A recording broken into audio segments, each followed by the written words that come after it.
Hola a todos, soy un tío blancuetero y hoy vamos a hablar de México. El caso es que hace unos días me bombardearon por Facebook con un viral que venía de la página de Facebook de Dama Insolente, pero que respondía a una influencer de Instagram de nombre Jessica Fernández García. Eran sus apellidos comprimidos, no es que pusiese la última parte de su nombre en lenguaje inclusivo. Y bueno, es una chica muy mona, machista y muy polifacética que tan pronto aparece posando en los Spotify Awards como te sube fotos de ella en la mani del 8M en plan Daenerys Targaryen. Y la verdad es que no la conozco ni tengo nada contra ella, pero es que este viral que hizo me tocó la fibra muy fuerte. Porque es que alcanza unos grados de demagogia bastante difíciles de soportar. Y me ha recordado muchísimo a ese victimismo revestido de moralismo que llevamos años sufriendo en España. Y encima ya solo en Facebook lleva 4 millones de reproducciones, así que telita. Y el vídeo comienza reconociendo que en México el 90% de las víctimas de homicidio fueron varones. Sí, es verdad. En el 2019, el 89% del total de asesinatos fueron cometidos a hombres. Definitivamente hay muchos más asesinatos a hombres que a mujeres. Y bueno, pues la chica empieza diciéndonos esto para luego especificarnos que las causas de los homicidios pues son muy distintas.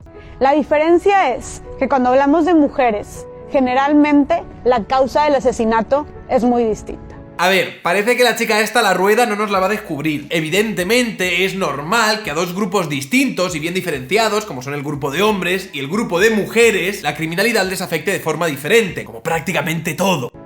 La diferencia es que a los hombres, en su gran mayoría, los están matando otros hombres, mientras que a las mujeres, en su gran mayoría, las están matando también otros hombres. Y a ver, Jessica, no te quería joder este argumento tan rápido, pero lo que acabas de describir no es una diferencia, es una similitud. La diferencia es que a los hombres los están matando otros hombres, mientras que a las mujeres las están matando también otros hombres. Que los principales victimarios sean varones, tanto para los crímenes cometidos contra hombres como para los crímenes cometidos contra mujeres, es una similitud, no una diferencia, Jessica. Efectivamente, parece que en México hay hombres que matan. Un aplauso, por favor. Como ya has aclarado al principio, estos hombres matan en su mayoría a otros hombres. Espero que tu argumento no gire en torno a esta idea perversa, que por otro lado es bastante recurrente en ambientes feministas, de que al ser asesinado por alguien de tu mismo sexo, tu muerte sería menos grave que si tu victimario perteneciese al sexo contrario. Ay, pues si se matan entre hombres, pues ¿qué más da? Espero que no vayas por ahí, como si para un varón, víctima de homicidio, fuese algún tipo de consolación el haber sido asesinado por otro varón. Bueno, al menos tenía un par de testículos como yo. Y es que este mismo argumento es el que usan los sectores conservadores en Estados Unidos cuando intentan quitar peso a las muertes de personas negras, porque esgrimen que sus principales homicidas son otras personas negras. Que se maten entre ellos como animales. Es bastante clave cómo este clasismo identitario se repite prácticamente en todas las categorías. Pero parece un poco que desde el pijiprogresismo pues son ajenos a esto, ¿no? De todas formas, como Jessica no profundiza mucho en este argumento, pues voy a darle el beneficio de la duda y voy a aplicarle ese principio de caridad. Ese principio de caridad que por otra parte a mí rara vez me aplica, pero bueno. La diferencia es que a los hombres los están matando principalmente por delincuencia organizada, por asaltos, por robos, por competencia, por poder, por dinero, por peleas. Mientras que a las mujeres las están matando, en su mayoría hombres, por abuso sexual, por violaciones, por acoso sexual, por ejercer control sobre ellas, por ataques de celos o ira, por discusiones en pareja, por violencia familiar, por cuestiones de género. Básicamente es lo que decía al principio del vídeo, ¿no? Que estos ambientes de inseguridad y la criminalidad pues tiende a afectarnos de forma distinta a hombres y a mujeres. Evidentemente hay más casos de violencia sexual contra mujeres y los hombres pues se ven más afectados por robos y delincuencia organizada. Como ya digo, Jessica pues no está descubriendo la rueda. La diferencia es que lo único que hace candidatas a las mujeres a ser asesinadas es precisamente eso: ser mujer. No,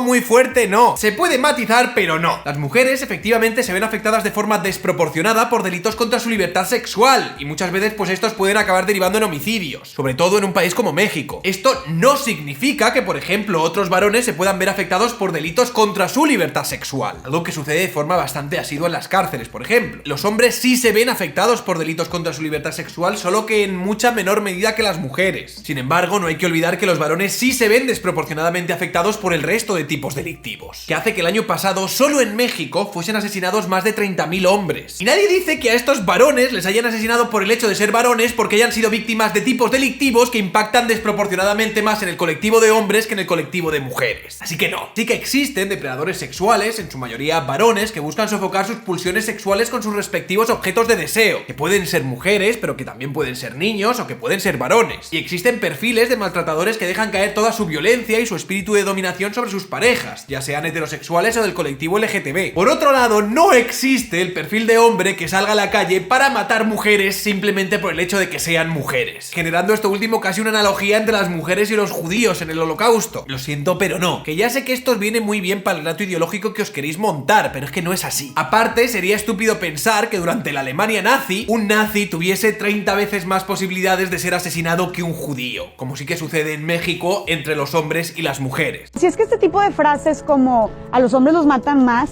como respuesta al tema de feminicidios en México, lo único que hace es desviar la atención del problema, invisibilizar la lucha y minimizar la gravedad de la situación tan espeluznante de violencia machista hacia las mujeres que se está viviendo en México y en el mundo en general. Y es que Jessica y las corrientes de este feminismo identitario que se intenta imponer en prácticamente todo el mundo, paradójicamente se intentan aprovechar de un hecho bastante concreto, este sí marcado por el género, que es que la vida de los hombres a lo largo de la historia ha valido menos que la vida de las mujeres. Algo que ya expliqué en mi primera intervención durante el debate con Clara Serra. Me gustaría empezar este debate diciendo algo que probablemente a algunos os choque mucho, pero que me parece que es una realidad que estas políticas deberían incorporar, y es una frase que es que la vida del hombre ahora mismo vale menos que la vida de la mujer, ¿vale?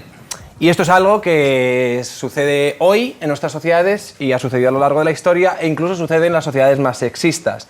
En la introducción del libro de Deshumanizando al varón de Daniel Jiménez se nos preguntaba qué tenían en común 54 mujeres lapidadas en Irán, 3 fallecidas por ablación en Egipto o 276 niñas secuestradas por Boko Haram. Y a nadie nos cabe ninguna duda de que en Europa y en España esto lo trataríamos desde una perspectiva de género. Sin embargo, si nos preguntamos qué tienen en común 71 hombres lapidados por infidelidad en Irán, 947 fallecidos en rituales de circuncisión en Sudáfrica o 10.000 varones adolescentes secuestrados por Boko Haram, las coordenadas desde las que miraríamos estas otras tragedias probablemente serían distintas independientemente de que fuesen estadísticamente pues, más representativas, ¿no? Y esto tiene una explicación, o sea, la vida de las mujeres es más valiosa porque marca el potencial reproductivo de un grupo.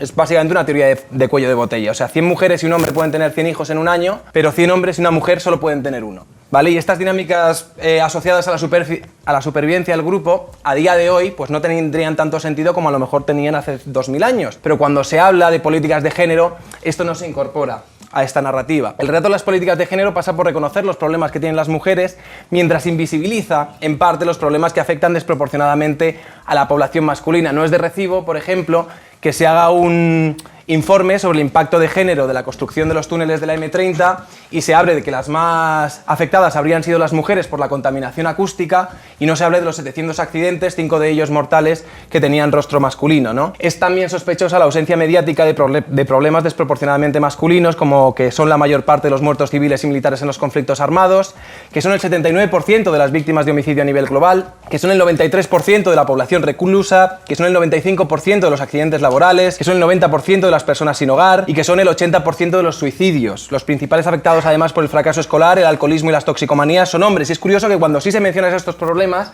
sea para enfatizar la victimización femenina. Recuerdo a Hillary Clinton diciendo que las principales víctimas de las guerras eran las mujeres porque morían sus hermanos, sus padres y sus maridos. Recuerdo el cartel de la ONU que hablaba del 19% de periodistas muertos y la tragedia que era que ya habían sido mujeres. El 81% restante me imagino que eran camellos o algo así, ¿no?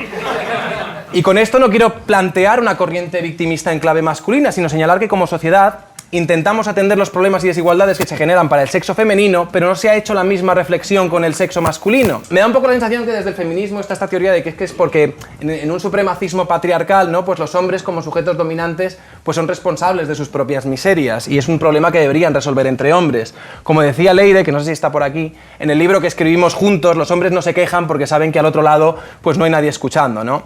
Y se nos habla de mesas de directivos en grandes empresas del IBEX 35 llenas de hombres, pero mientras se nos cuenta este relato no se nos cuenta que la gran mayoría, por ejemplo, de la pobreza extrema y de la gente sin hogar, pues también son varones. Si el género es la óptica a partir de la cual vamos a mirar cómo nos estructuramos y cómo nos desarrollamos como sociedad, creo que en estos asuntos hay que ser más justo y contar la historia completa. Y al final, lo que esta mujer está pidiendo es un trato privilegiado que priorice los problemas que afectan a las mujeres por formar parte, supuestamente, de una categoría especial llamada violencia machista, cuya causa esta chica intenta diferenciar de la de otros crímenes, que a efecto sí que tendría causas distintas, pero dando a entender que estos crímenes nada tendrían que ver con los otros crímenes y fuesen absolutamente independientes del problema estructural con el crimen que tiene el narcoestado mexicano. Y hablando del tema de los homicidios de mujeres como si esto fuese algo que afectase a todo el mundo por igual. Invisibilizar la lucha y minimizar la gravedad de la situación tan espeluznante de violencia machista hacia las mujeres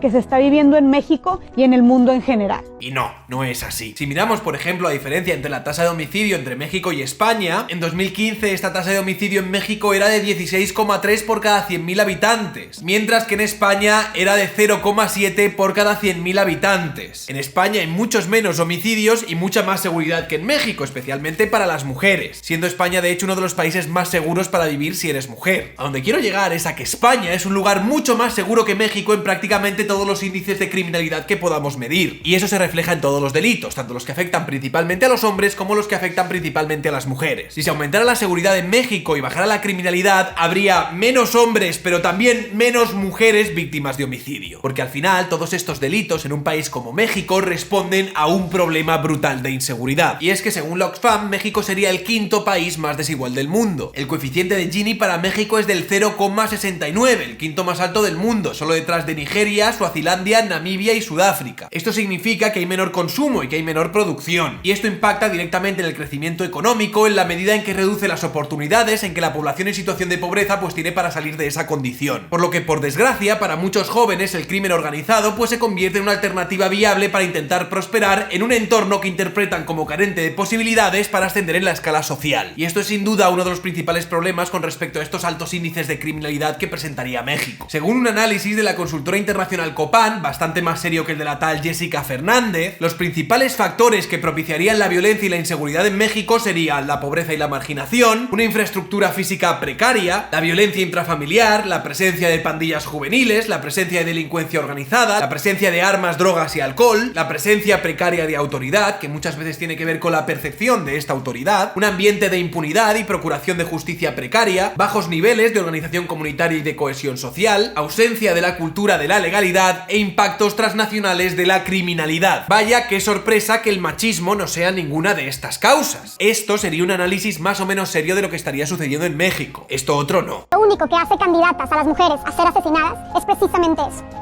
ser mujer. Y desgraciadamente el 2019 fue el año más violento en la historia reciente de México, con 35.000 homicidios. Por lo que parece que nos encontramos con un problema sistémico, cuya solución debe ser algo integral, es decir, que afecte a todas las capas y todos los estratos sociales, porque claramente en México hay algo que no está funcionando. Lo que sí que tengo bastante claro es que centrarse en el problema de los feminicidios, como si fuese algo independiente del resto de problemas y de la estructura social de inseguridad que se vive en México, pues sería como ponerle una tirita a una herida en corazón abierto. Impulsar leyes de género que validen el discurso de Jessica Fernández García, de que a las mujeres se les mata por el hecho de ser mujeres y que esto les colocaría en una categoría casi de represaliadas políticas del machismo, pues aplicar estas políticas para México sería un error de bulto. Y es que estas leyes de género en España no han hecho reducir los números de muertes de mujeres, pero sí que han conseguido introducir un derecho penal de autor basado en el género que se manifiesta en una inseguridad jurídica brutal para el colectivo de varones, algo que a la larga pues genera división entre los sexos y fomenta un auge identitario a la hora de entender las relaciones entre hombres y mujeres como opresores y oprimidas, lo que genera una inestabilidad social brutal que por ahora pues España puede soportar, pero que dudo que México en su situación actual pues se pueda permitir. Menos pianitos, menos discursos demagógicos, menos identitarismos y más responsabilidad, por favor. Soy un tío blancuetero, dale like si te ha gustado el vídeo, compartid y suscribiros al canal. Quiero dar las gracias a la gente que me apoya, a los que compartís mis vídeos, a los que me apoyáis por PayPal, a los que me apoyáis por Patreon, a mis privilegiados, opresores, machirulos, señoros y otros tíos blancos hetero.